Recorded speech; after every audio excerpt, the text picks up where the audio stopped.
Thank you very much. And to the cameras here and the reporters, just want to apologize for being inside today, but because of the wind and the rain and everything else, we had to move in. I think we've only done inside press conference about 3 times since the beginning of COVID, so everyone's physically distanced here, so thank you for that. I'm going to start with, as I usually do, the latest COVID numbers and go into some updates and then some, I don't think we have too many announcements today, but we certainly have some updates. In Massachusetts, the COVID numbers as of yesterday, 450 new confirmed cases, bringing the total of cases in Massachusetts to 129,243. We had 8 deaths recorded yesterday, bringing a total to 9,210. Also in Boston, as of yesterday, we don't have today's numbers yet, 46 new cases, bringing our case total in Boston to 17,186. We had no deaths registered yesterday. Our death total is at 762, and as always, we want to keep in our thoughts and prayers the families that are still sick and suffering with somebody with COVID-19 and the families that lost their loved ones. Data and trends for the week ending Saturday, September 26th, roughly 1,800 people were tested per day in the city. That number came down from around 2,450 the previous week. It reflects a significant decrease in college testing and a slight increase in non-college testing. So when you look at that number, we've increased the numbers in the non-college side, and we've seen a decrease in the college testing side. Colleges, however, are still doing lots of testing, but their move-in testing plants are winding down now. Boston's positive rate this week was 3.5%. That's up from 2.7% in the 7 previous days. So that is a jump that we have not seen in the city in quite some time, at 3.5% infection rate. Daily emergency room visits for COVID-like symptoms decreased from 16.6 visits per day to 16 visits per day. So there is a positive there. We want to see, you need to see that number continue to go down. That remains somewhat higher, though, than what we've been seeing a few weeks ago, but it's below our thresholds for major concerns. Overall, in the city of Boston, we're seeing an increase in COVID activity, both in the number of cases and positive test rates. We are still under our thresholds, but I am concerned with this increased activity, and we're continuing to target our responses to the neighborhoods and the city overall. We continue to look closely at all of our neighborhoods. For the same week ending September 26th, the number of positive cases and the positive test rates increased across most Boston neighborhoods here.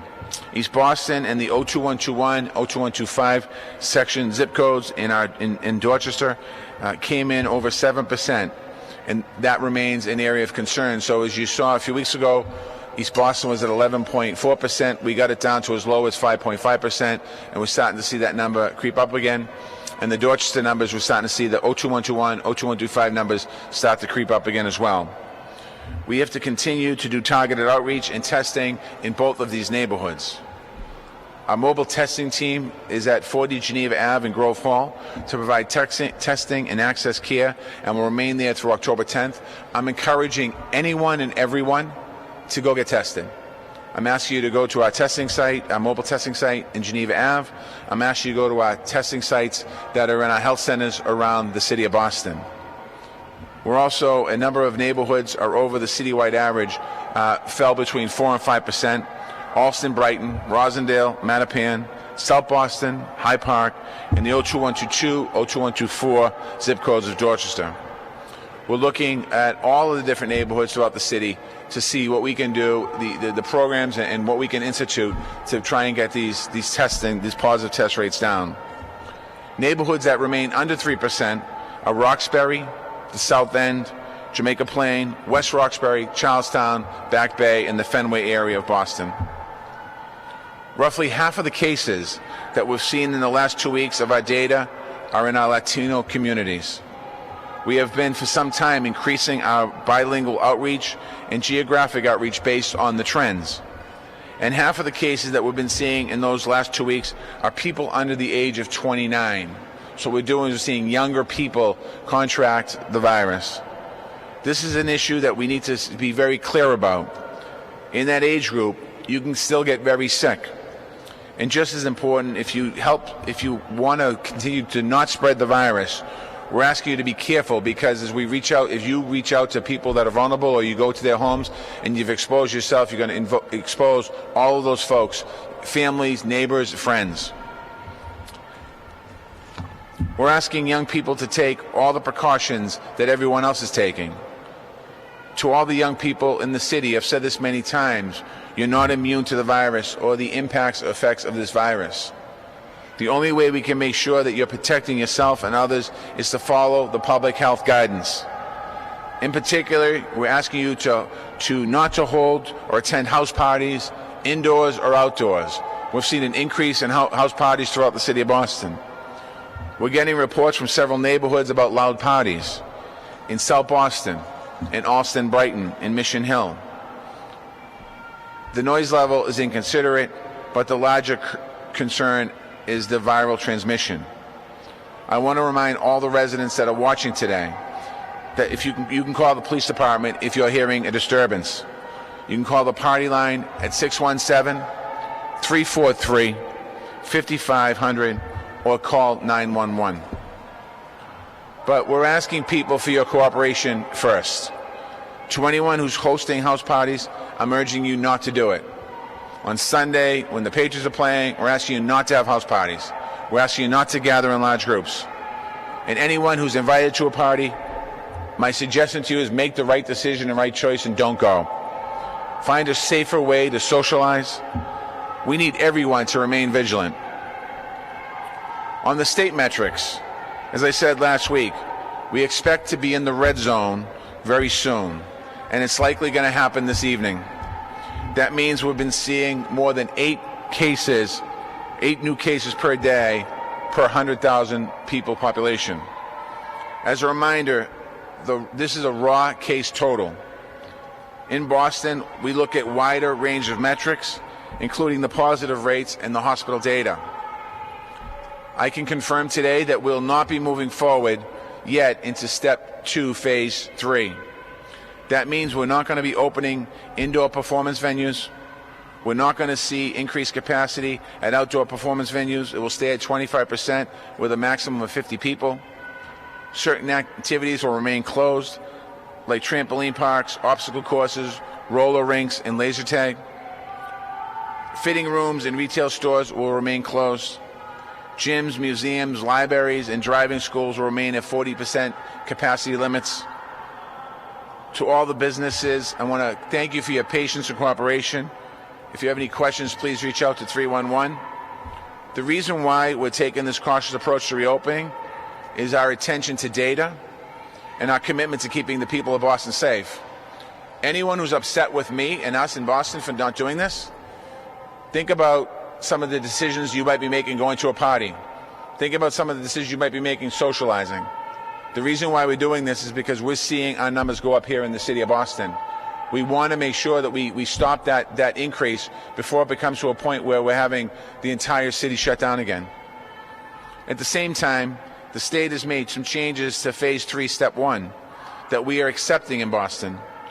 Food courts may open with appropriate distancing and capacity limits. Movie theaters can go from a maximum of 25 people to a maximum of 50% capacity with a 250-person limit. Golf carts may be used for more than one person. Flag sticks in golf courses can be used now. Those changes go into effect on October 5th. And to be clear, our limits on gathering remains in place at 25 for indoor gatherings and 50 for outdoor gatherings. The numbers that we're seeing are not surprising for a city like Boston. As the governor said yesterday, the number of universities we have puts us in a very unique position. Public health experts expect that more infections would come with more activity this fall, especially with the start of an academic school year here in the city. We've worked closely with our colleges on their testing, tracing, and all of their safety protocol. They have done a good job, and their positive rates are generally very low. But there is additional activity. And I want to be clear that we're seeing increases in both colleges and non-college numbers. This is not isolated to colleges. So we want to make sure we continue to be safe here. I'm going to ask Marty Martinez to come up and talk a little bit more about the public health metrics. Thank you, Mayor. Yeah, so ongoing, we continue to be monitoring our positivity rate, our hospital rate, as well as the number of cases that we see. And while we do this, we're continuing to try to make sure that we can target efforts in neighborhoods where we're seeing those rates. As the mayor pointed out, under 35 in different targeted neighborhoods and communities is where we're seeing that increase. And we're also seeing that continued increase in certain neighborhoods like East Boston and in parts of Dorchester as well. And so we need to make sure that we're doubling down on that work, that we're making sure that the services and testing that needs to be there is there, and that we're monitoring those pieces across the board. The state metrics, which we likely to go into red today, also reminds us that there is not only that guidance, but the Boston-specific guidance that tells us we want to increase testing, so we want to see more cases to contain them and trace them and make sure we're limiting COVID. But at the same time, we want to make sure that we can handle the spread in the community and do everything possible to continue to live with COVID until we have a vaccine. So we continue to monitor these metrics and continue to do that so we can make sure to contain the spread as much as possible. Just to be clear, being in the red category is something that we need to take extremely seriously here in Boston. It's not unexpected, and it's based only on one data point. We've made incredible progress in the last few months, and we still have the ability to protect and continue that progress. What it means is we're going to keep listening to the scientists. We're going to keep monitoring the key data on a daily basis. We're going to keep up our targeted responses. We're going to keep working with our college universities, our businesses, and all of our nonprofits and communities in the city. We're going to continue to maintain the cautious approach that we've been taking all along when it comes to reopening. And we're going to keep asking and urging every single Bostonian to do their part in the solution. We are still very much in the middle of a pandemic. We should be avoiding all large crowds or dense gatherings of any kind. We should be wearing a mask all of the time when you're outside of your home. We have to continue to keep the distance of 6 feet from other people. We're continuing asking people to wash your hands frequently with soap and warm water. That's how you protect your health, your family's health, and the health of your entire community. That's how we keep our numbers down. That's how we open up our city. That's how we move forward rather than backwards. The Boston Resiliency Fund has been able to bring together an incredible amount of opportunity and resources for organizations in our city. We're going to continue this work for as long as it takes. The Resiliency Fund has raised over $33 million from 6,700 donors in the Commonwealth. We have now distributed over $27 million to roughly 350 nonprofits and community groups doing life-saving work in our neighborhoods. This week, we're getting a total of nearly $500,000 to more organizations in the city. Break Time is providing free groceries and bundles in East Boston, Roxbury, and Dorchester. The Greater Boston YMCA continues as meal sites throughout the city. The Food Project is growing fresh produce and getting it to thousands of families and seniors across the city, including farmers markets in Roxbury and Dorchester. The Cape Verdean Association in Boston is providing boxes of groceries to hundreds of families. And there are several more organizations that are getting investments from the Resiliency Fund, able to continue the great work they do. I want to thank them for that work. I want to thank them for staying consistent throughout this entire pandemic. Tomorrow, the Boston Public Schools begin the hybrid in-person learning for the highest need students. I want to be clear. Keeping our students, our teachers, and our school staff safe is our number one priority. We're only moving forward with our phased-in approach if the positive test rate stays below 4% citywide. Right now, it's at 3.5%. We'll continue to monitor the data very closely and make adjustments if needed. Just as important, every single family has the option to continue to have their child educated fully remotely. Families who chose the hybrid model have students who benefit from the most in-person supports that they need.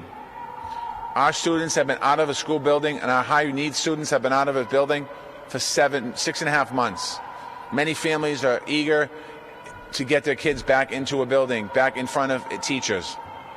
These students are the most at risk, both academically and in other ways, when they are not in our school buildings. That includes students with certain types of disabilities, certain students who are English language learners, students experiencing homelessness, and other challenges that our young people face. So the reason that we're prioritizing these students and their families is to do everything we can to meet the needs of those families. This is about equity. The latest data from BPS indicates that over 3,700 students will begin in person as part of a Group B tomorrow. Group A will begin on Monday. Close to 3,600 students will begin in Group A. Group A will continue in person on Mondays and Tuesdays. Group B will be in person on Thursdays and Fridays. Wednesday is a dedicated day to thoroughly clean the school buildings. When the students are not in person, they're learning at home. It's going to be a hybrid model. We have prepared our schools for safe in-person learning. Every single school in the city has been prepared for proper spacing and capacity, proper ventilation, proper cleaning and safety protocol. School buses that are ready to go with distancing and cleaning protocols are put in place. That is true this week. It's true for every single grade and every date this fall for option hybrid learning. So we're going to make sure that this becomes our priority as far as cleaning and making sure that kids get to school safe, and when they're in school, they're in there in a safe place. October 15th right now is scheduled for our kindergarten to start in person hybrid. October 22nd, grades 1 to 3. November 5th, grades 4 to 8. November 16th, grades 9 to 12. We will not be moving forward with any of these other processes if the numbers are not right, or if the public health experts don't approve, to make sure that our kids are safe to go back to school. We're going to be ensuring that every single classroom, building, and bus is clean, properly spaced and safe, and that they have all the equipment they need to make sure they have a safe school year. And we'll provide every single family with a choice. Remote learning is moving forward, and we continue to see very positive results. The Boston Public Schools is reporting remote attendance is roughly equivalent to a normal attendance rate at about 90% per day, kids signing in and going to school. That's an improvement, certainly over the spring, and I want to thank our teachers, our families, our school leaders, our students for their dedication to make this historic situation work, and this is a historic situation. Free laptop and internet hotspots continue to go out to families. We received another shipment of 10,000 Chromebooks on this Monday, and more on the way, so we're getting out replacing old Chromebooks that families might have and students might have. Students can get 10 free meals per week over at 70 citywide sites for 26 special BPS super sites that open Tuesday and Wednesday. These are families that are eligible for free and reduced lunch in schools.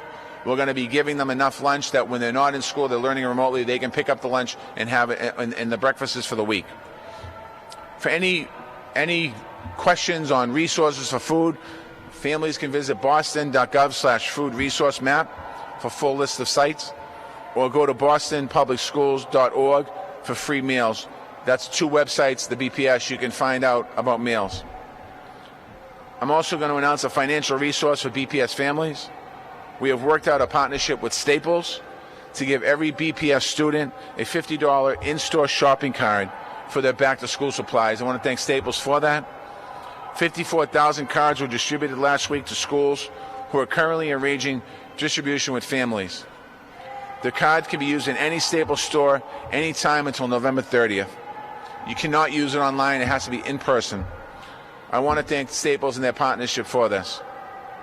I just have a couple other quick updates here on small businesses, how we're supporting them, and how we're helping them move forward.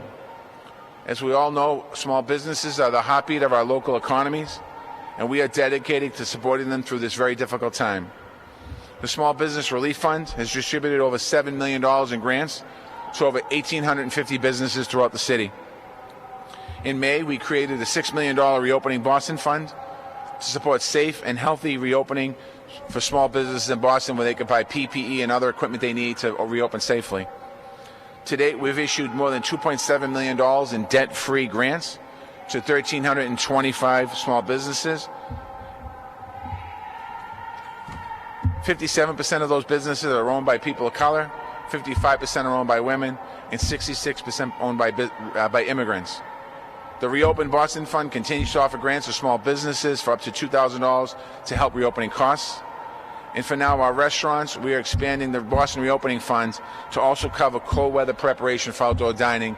As you know, we extended outdoor dining to through December 1st. We've approved over 550 restaurants for outdoor dining, and we're excited about that. We're also working with restaurants using private outdoor space. You can continue to do so as long as the public health emergency lasts. And we have we're working with the fire department to wipe away fees for outdoor propane heaters.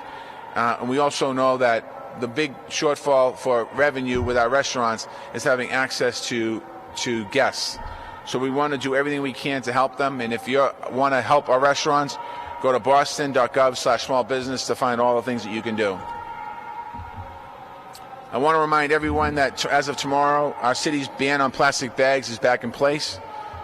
This is an ordinance we put in place in 2018 to protect our environment. Stores can only provide bags that are reusable, recyclable, or you can use them as compost. And they must charge at least 5 cents for each of these bags. We lifted it temporarily in March to provide shoppers and stores more flexibility during COVID-19. But it's important to maintain this policy as part of our climate leadership. Public health experts are clear that reusable bags are safe, and I want to thank everyone for your support throughout this difficult time. Just a quick update on the census. As you know, the Trump administration tried to end the count today, but a federal judge ruled that the 2020 census must be extended to October 31st as planned. We joined the fight to restore the timeline. The Census Bureau said they will be abiding by the decision, but the Trump administration is clearly appealing it. I would expect nothing less from him. If they win the appeal, that count could end. So we urge every household to fill out a census as soon as possible. Responding to the census is completely safe. Go to my2020census.com or call 844-330-2020. All of these options are available in 13 different languages. We're asking you to encourage your family and friends and others to fill out the census as well. In another update, the federal court is temporarily blocking the fee increase on citizenship that was supposed to start on Friday. We led the fight here in Boston. Project Citizenship led the lawsuit, and my administration led with the amicus brief that many cities signed on to around the country. I applaud the court's decision, and Boston will always stand with those who choose to call Boston their home. With that, I have one question that was pre-submitted, and I'm open up to everyone. Isaiah Thompson from GBH, are you able to say, even very roughly, where the biggest impacts of the budget will be because of COVID-19? And can you say anything about the economic impacts on the cities of reduction of economic activity around college universities? Every organization in our city, including the media and stations, have faced a tough reality this year. City government's no different. This year we put in place a hiring freeze on non-essential positions. We cut $65 million from the fiscal 2021 budget. Despite the loss in revenue, we made sure to protect record new investments in education, in affordable housing, and in public health. We have more than 18,000 City of Boston employees, and not one missed a paycheck. They were able to keep supporting our local businesses, able to pay their rents, their mortgages, and expenses for their families. We didn't add to the unemployment numbers. We also maintained our capital investments in Roxbury Engine 42, in bus lanes in Rosendale, the Roxbury branch of the Public Library in Nubian Square. We've been laying groundwork for years here in the city.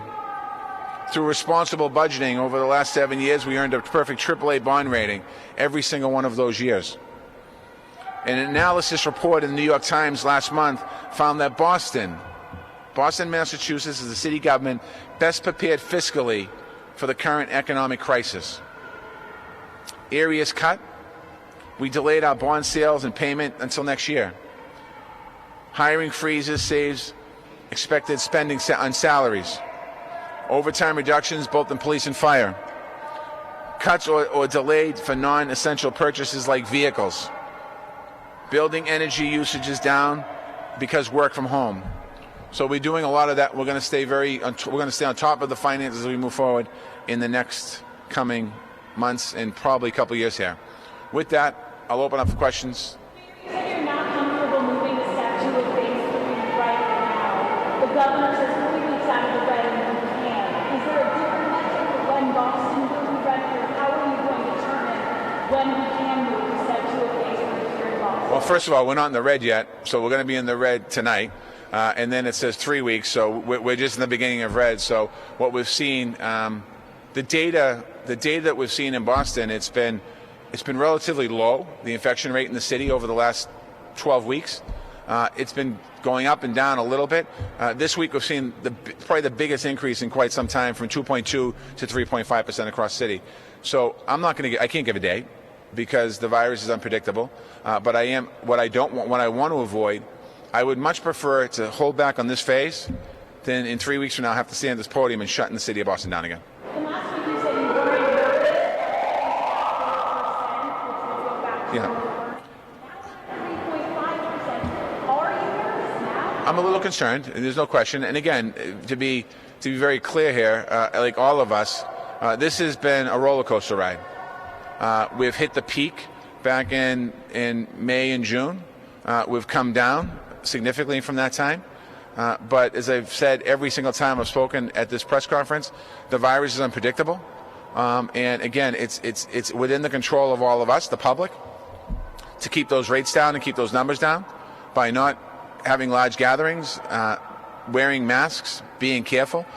So I definitely have concerns today more than I did this time last week. Have you considered putting off going to the hybrid learning considering the fact that we are reaching up toward the Well, we're gonna tomorrow. A lot of kids and parents are expecting to have school, so we're going to start school tomorrow. But as I said earlier, we're going to continue to monitor that number. Our threshold is 4% citywide. We're extremely close to that. But in this particular category of young people, high needs kids, many of the parents have been asking us from the very beginning of shutdown to have school back open because of the programs that we have and the supports we have for our young people. So those are conversations that actually Marty and myself are going to be having over the next couple of days. And actually today at 1:30 we're going to be talking about what does it look like in the future as far as the phases. It looks like there's a lot of there's at least some protesters out there who are frustrated with you flying the Chinese flag. What do you have to say to those folks? Yeah, I have no comment on that right now. I'll talk about that after. Mayor,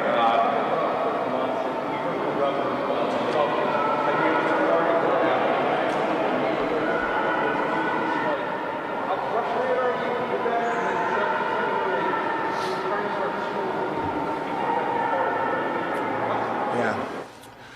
So I should have repeated the other questions that were asked. I know you don't hear the question at home. The question is, the governor talked about it yesterday, the large parties and how frustrated I am, how frustrated am I with the large parties and the potential spread and with starting a school tomorrow.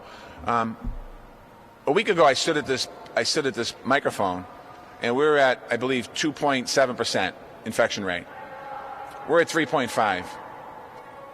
We're seeing small outbreaks due to parties, due to college students, due to, quite honestly, irresponsibility.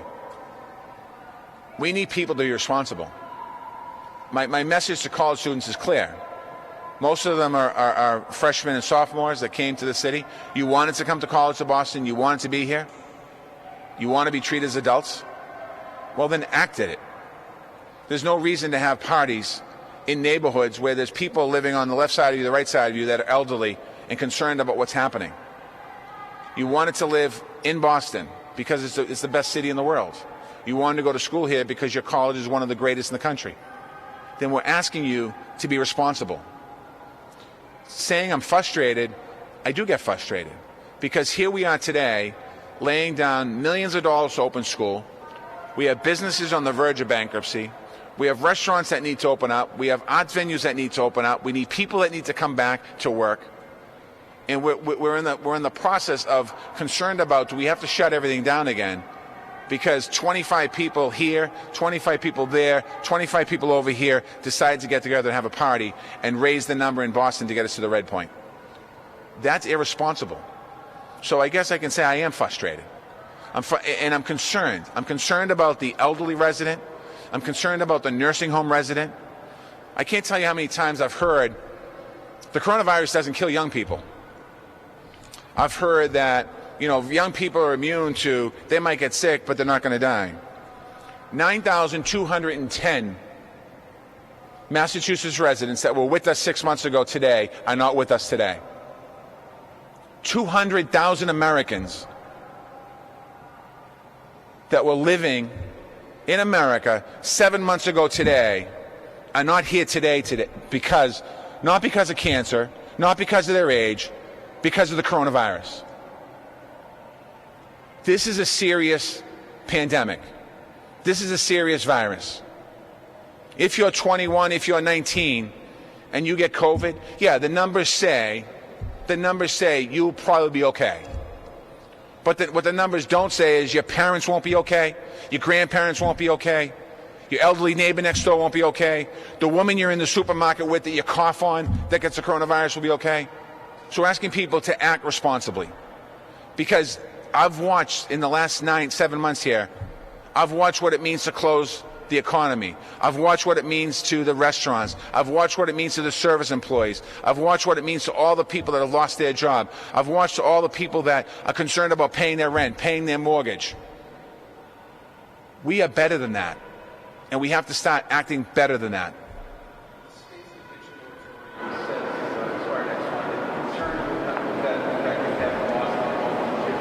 Yeah, the question is on the impact of moratorium expiring next Monday.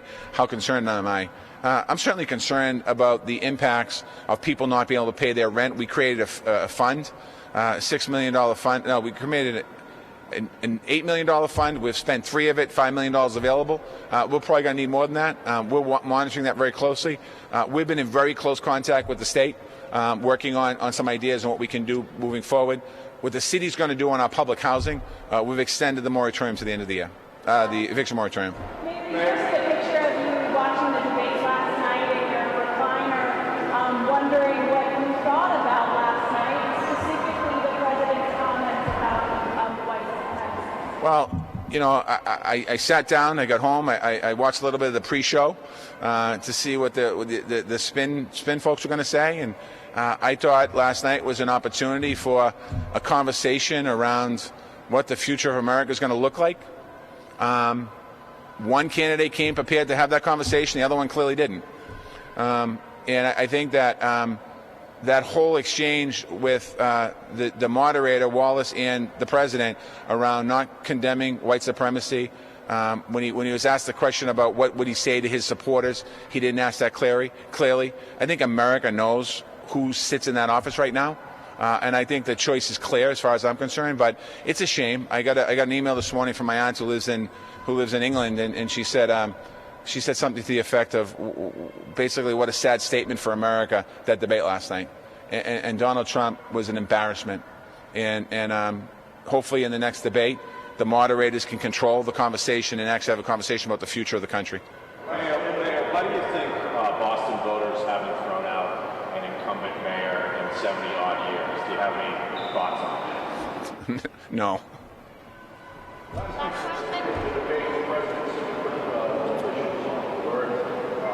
Say that one more time. I couldn't hear. Yeah.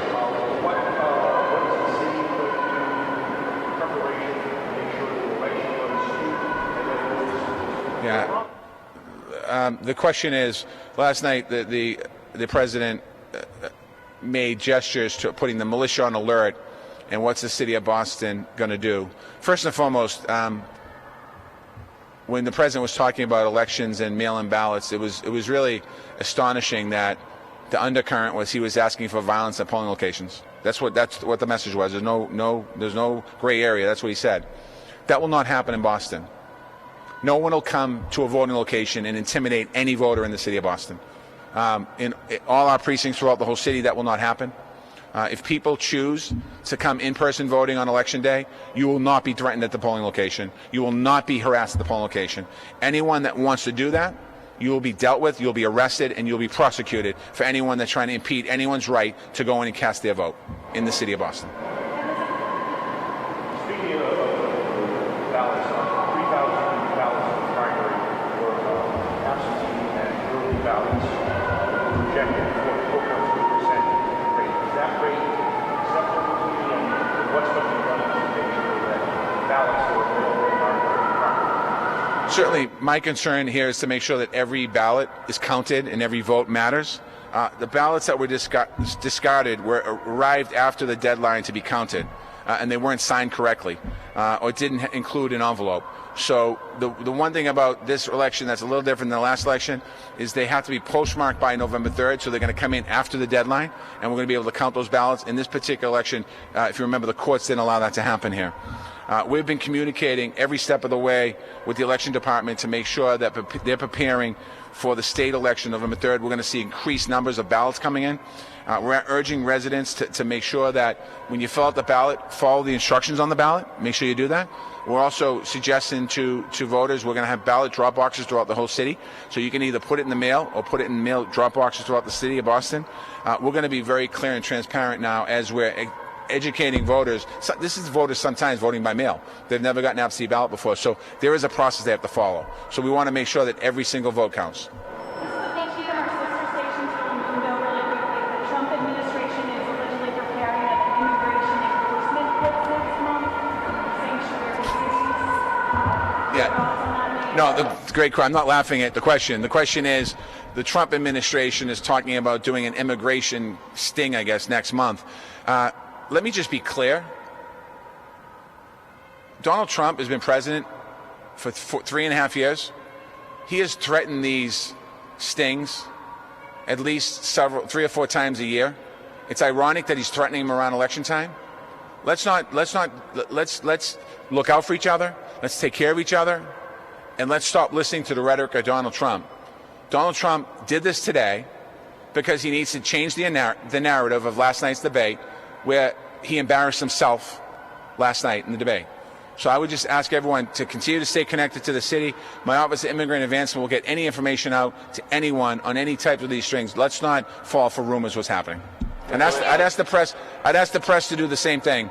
You know, let's verify when Donald Trump puts something out. Let's make sure it's accurate before we put anything out and not cause fear, particularly right now in a very fragile time in our economy. Thank you. So no comment about the protesters out there?